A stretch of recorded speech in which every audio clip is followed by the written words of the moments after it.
મિર્ચી morning. તને 50 વખત ના પાડી પણ તું નહીં સુધરે ને. આ વાક્યમાં કેટલું છુપાયેલું છે.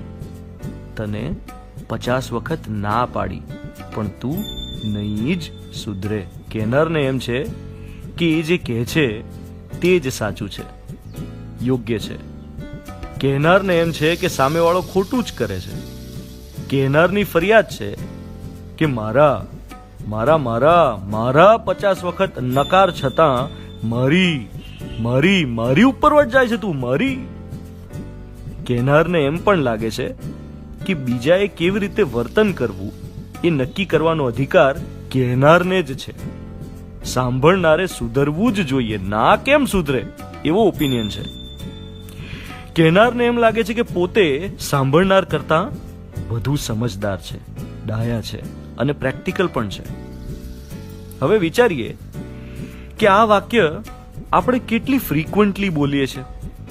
કોઈ મમ્મી આ વાક્ય પોતાના દીકરાને બોલતી હશે જ્યારે દીકરો સાયકલ ચલાવતા પડીને ઘરે આવ્યો હશે ને વાગ્યું હશે.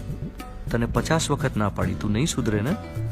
કોઈ પપ્પા દીકરીને એક્ઝામમાં ઓછા માર્ક્સ લાવવા બાબતે આ વાક્ય દીકરીને ઉદ્દેશીને બોલ્યા હશે. કોઈ હસબન્ડે વાઈફને કહ્યું હશે જ્યારે વાઈફે ડાન્સ ક્લાસ જોઈન કરવાની ઈચ્છા વ્યક્ત કરી હશે.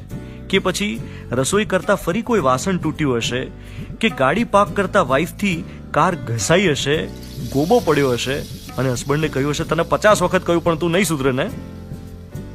આ વાક્યમાં સૌથી ઊંડું તીર છે અપમાનનું. ઘા પર મલમ લગાવવાની જગ્યાએ દાઝ્યા પર ડામ દેવાનું કામ કરે છે શાબ્દિક અપમાન. આ વાક્યમાં એક આગ છે અને એ છે અસ્વીકારની આગ. સામેવાળી વ્યક્તિનું વલણ, વિચારો, લાગણી અને વર્તનનો અસ્વીકાર, નોન એક્સેપ્ટન્સ. કોઈ પણ જાતનો અણગમો જન્મે છે અસ્વીકારમાંથી. આપણે એક્સેપ્ટ નથી કરી શકતા સામેવાળી વ્યક્તિને, એ જેવા છે તેવા સ્વીકારી નથી શકતા. કેમ? કારણ કે આપણને અનુકૂળ નથી. આપણે કહીએ તેમ નથી કરતા, આપણે ઈચ્છીએ તેમ નથી વર્તતા. આપણે જ્યારે પણ સામેવાળી વ્યક્તિને સ્વીકારી ન શકીએ ત્યારે અણગમો જન્મે અને એમાંથી ધુત્કાર અને ધિક્કાર જન્મે. એક બીજું એલિમેન્ટ ઉમેરીએ. જ્યારે આ વાક્ય આપણાથી ઉંમરમાં મોટા માણસ માટે ઉપયોગમાં લેવાય ને ત્યારે આપણે ખૂબ નીચે ગબડી પડતા હોઈએ છીએ. તમને કેટલી વખત કહ્યું પણ તમે સુધરો તો ને.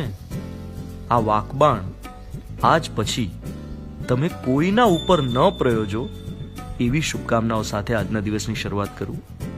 You are listening to Mirchi. હું છું ધ્વનિત તમારી સાથે. Good morning my dear.